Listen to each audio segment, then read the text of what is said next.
Hi, I'm Jacqueline Peng and you're watching the HTV Evening Highlights.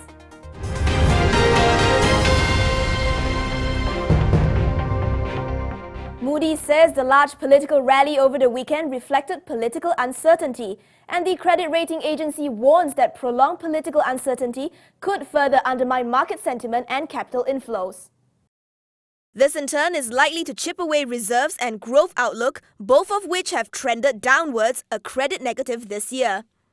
Moodys foresees GDP growth to slow to 4.8% this year as compared to 6% in 2014. Even then, Moodys has reaffirmed Malaysia's sovereign rating at A3 with a positive outlook.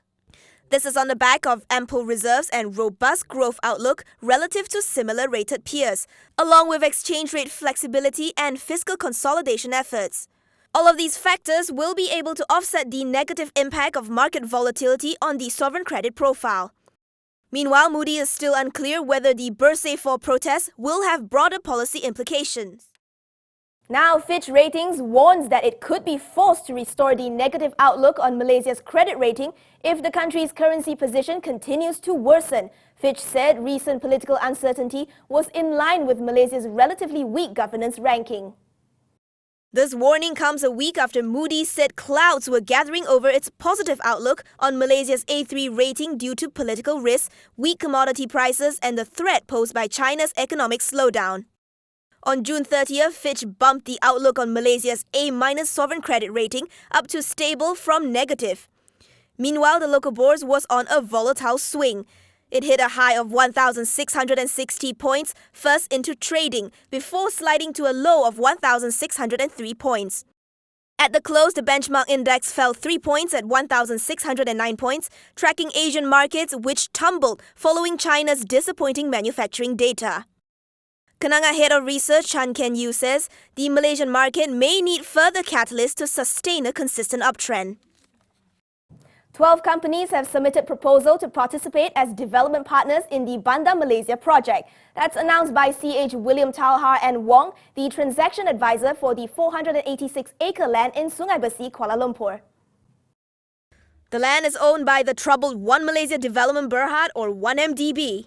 CH William Talhar's Deputy Managing Director Danny Yeo says the 12 bidders include domestic private developers, GLCs and foreign parties.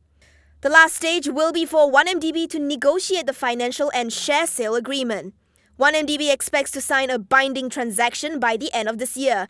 At the expression of interest stage, the project drew interest from 40 bidders comprising local and global players from countries such as Singapore, China, Japan, Korea and Australia.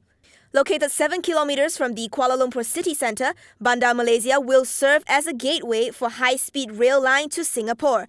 It will also become a central transport hub in the city via MRT Line 2 and 3, KTM commuter, ERL and future access to major highway networks.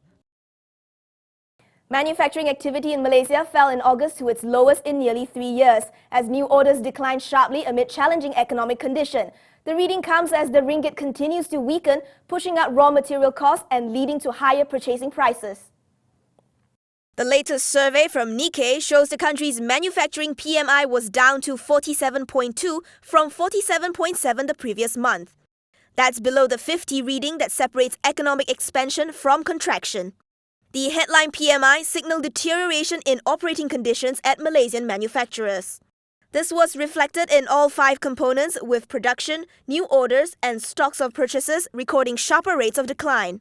It has also pushed manufacturers to cut jobs in August for a third straight month.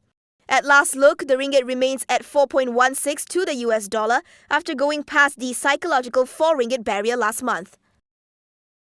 The Land Public Transport Commission, or SPAD, has appointed Muhammad Azharuddin Matsa as its new CEO, replacing Muhammad Noor Ismail.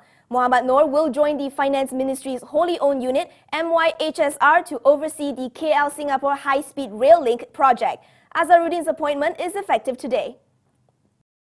SPAD Chairman Tan Sri Syed Hamid Jafar Albar says Azharuddin's credentials and experiences make him the right candidate to lead SPAD. An economics and law graduate, Azharuddin was previously the director at Pemandu, taking charge of Kuala Lumpur and Klang Valley area and urban public transport.